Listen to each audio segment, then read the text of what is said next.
অবিলম্বে অ্যারেস্ট করতে হবে।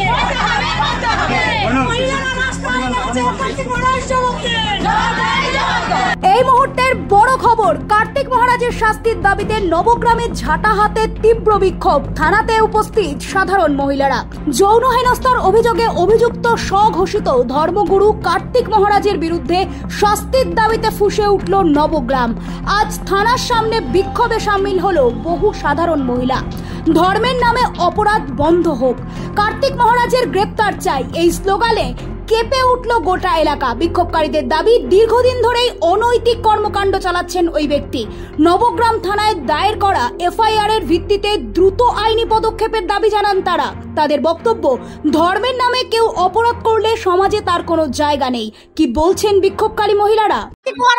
ফাঁসি চাই এবং ওর শাস্তি চাই, কঠোরতম শাস্তি চাই। উনি মহিলাদের ভয়ে উনি আসেননি, উনি সত্যের মোকাবেলা করতে পারবেন না, তার জন্য উনি আসেননি।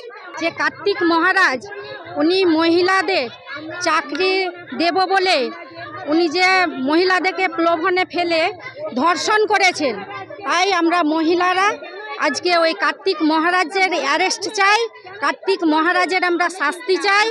কার্তিক মহারাজ যে মহিলাদের সিঁদুরের অপমান করেছেন, তার জন্য আমরা মহিলারা রাস্তায় নেমেছি।